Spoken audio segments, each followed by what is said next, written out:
Hey, it's Vern here, and in this video I'm going to talk all about dogs who are grumpy around their food bowl.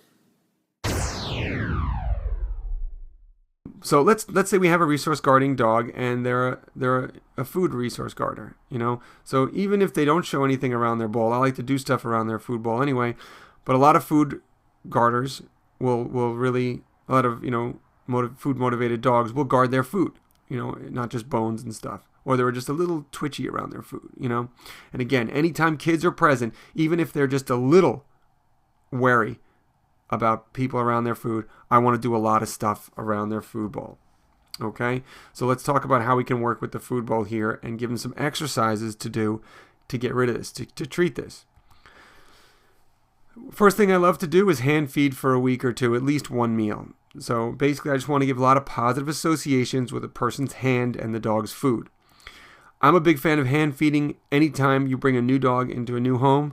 So if you got a new puppy or you adopt a dog, someone adopts a dog, I love to hand feed for the first week or two. Even if there's no resource guarding in there, I'm not taking any chances. I just want to make a good positive association with the people involved in the dog's food. So this works because, again, if you have the food and the dog is eating it out of your hand, he is not in possession of it, so he will not guard it. You are actually in possession of it. And it's just giving him a good association with your hand and food. So I like to just start there. It's not going to treat it, though. It's not going to cure it, but this is a good start. We're kind of greasing the wheels here. Then what we want to do is we get their normal meal, and I'm assuming they're eating dry food, but this will work even for wet food. It works really good for dry food because dry food makes a lot of noise in the bowl. So say we're feeding dry food. We're going to break up that meal into 10 small portions. And, typically these dogs who are food bowl guarders are very excited around mealtime. They're crazy. They're really, really happy that mealtime is coming, and they're very impatient and stuff. And remember, my big focus is always state of mind. So we can really affect a lot of this guarding if we just change the state of mind the dog is in the presence of food. So if you're making the meal, if you're getting the dog's breakfast ready and he's beside himself with excited, just, oh my God, food, give me. That is a frantic, unstable state of mind, and he's going to make bad decisions in that state of mind. So if we just change his state of mind and change the state of mind he hits the food bowl, by the time he hits the food bowl, we can really address a lot of this grumpiness. So what I like to do is, I don't like dogs to be, running under your feet as you prepare the food. That's a resource. If you think about it, when you go to an ATM machine and you're taking out money, the guy behind you who's waiting to use it, he's not looking over your shoulder going, hey, how much you taking out today? That's kind of rude. No, when you're holding valuables, you kind of expect and want like that 3-foot buffer of respect when you're holding valuables, and that's all I ask for with our dogs. When we're holding valuables, that bowl to that dog is a bowl full of money. All I ask is that 3-foot buffer of respect. So we want to work to get the dog, and usually I use my body, just walking into him, moving him back a little bit, just getting him at a distance where he's respecting the space. And you could practice some sit or down stays to get this as well. But basically I want him 3 feet away. So if he's running at me into the kitchen as I prepare the food, I'm just going to go and just use my body to kind of maneuver him, steer him, moving into his space back about 3 feet. Then I go back. If he breaks it again and comes at me again, I'm going to move him right back over there. And it's almost good that this takes some time, because the more time you take, the more time we're letting his mind settle. And we need him to come in a calm state. I need him to hit that food bowl in a calm state of mind. So if it takes 5-10 minutes just before you can even prepare the food, that's all right, because he's calming down during this process. So eventually he is 3 feet away from you or whatever. So what you're doing is he's 3 feet away. You're preparing the food, and so what you do is you prepare the 10 portions. And then you're gonna, make some noise with the food in the bowl, but you're gonna empty the bowl. So the first thing you're gonna give him is an empty bowl, but he's all wound up.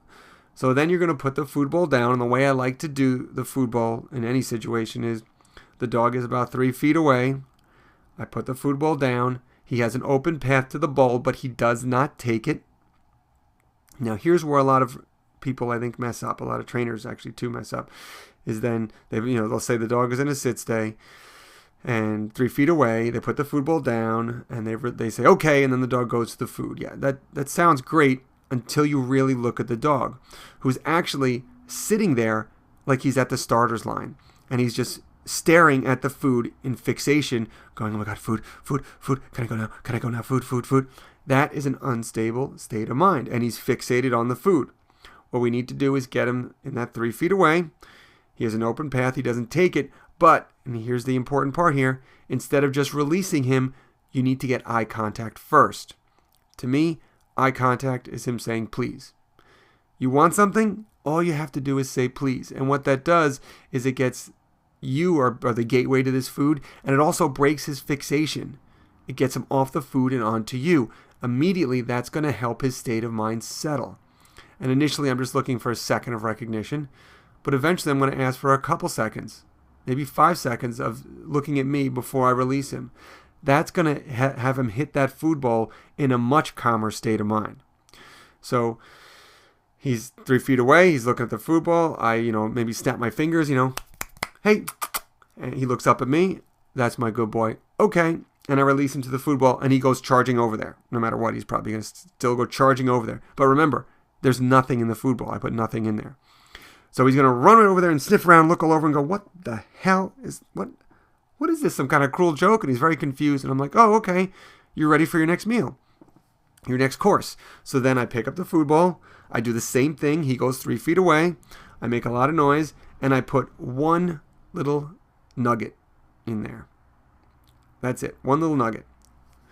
And then I bring it over, put it down, same thing, get eye contact, release him, and he runs over and he grabs it and scoffs it up. Yum, yum, yum. But it was only one. He's like, what the heck? And what we do is we've changed the dog's state of mind. So we do this for a couple of so like the first one, there's nothing in there. The second one, there is 2 nuggets in there. 1 nugget, 0, then 1, then maybe 3, and you're slowly, gradually building up. So as you move along those 10 portions, they're getting more, and you're putting more food in each portion. And what's going to happen is he's going to, by the time you get to the third, probably like the 5th time doing this, he knows the deal. He knows you're going to put like 1 or 2 in there, so it's not that exciting, and we're going to do this all over again. So you're going to see his state of mind has changed, and he's going to slowly walk over to the food bowl. And we've changed his state of mind. Just doing that alone is really working, because he's not going to be as frantic around the food bowl. Okay, so we've done that. Now the next thing we do, the next step in this process is once you've done this, I would say first I would hand feed for a week or 2. Then I would do that for a week or 2. That's going great. He's not showing any signs of grumpiness around the bowl. Then I maybe divide it into 3 portions. And while I give him the first portion, I release him to the food, I stand right next to him by the bowl. So I'm right next to it. And every once in a while, I'm going to drop a piece of chicken in the bowl. So again, what we're trying to do is change his perception of what happens when I'm near his bowl. He's protecting it and guarding it because he thinks I'm going to take it from him. So now what I'm doing is just like we did before, I'm giving him something better. He's got a bowl full of dry food. I'm dropping in grilled chicken. Every time my hand moves towards his bowl, like magic, better food appears. That's pretty darn cool. He's going to really want you next to that bowl. So, and then as he finishes the first portion, then just as he's finishing his last couple nuggets, you divide it into 3 portions. Then I come in and you pour in the portion while his nose is right down there. So he had nothing, and your hands appear and more food appears. Wow, that's pretty cool. And again, then you periodically drop some chicken into his bowl. Really, really a good way to do a slow progression. And again, at the dog's pace. And then the ultimate is, then you're giving him 1 meal. He's eating it. You could drop some chicken in, but then you want to slowly try petting him while he's eating. If he stiffens and everything, he's not ready for this. We got to drop some more chicken and stuff. But eventually he should be very calm and content with you petting him and then being near his food bowl at all times. The more severe, the resource guarding, the aggression around his food bowl, the longer this process takes. And I don't want to have people petting the dog if the dog's really not comfortable. As soon as I see any stiffening, I want to take a step back and continue the treatment plan. But that's pretty much it, and it works really well. It does take a little time depending upon the severity of it, but this is a treatable. Resource guarding is treatable if you just take the time to do it, and you do it in a controlled environment. It's very important when you can't control the environment to get all the resources out of there. Don't allow the dog have access to it. And if the dog happens to get a tissue and that's what he loves, and I'm not ready, you don't have the time to do all this stuff, then I'm just going to try to just call him over with a treat and say, here, come here, and just do an exchange or something. But you don't want to put yourself in a situation that the dog isn't ready for. Woof.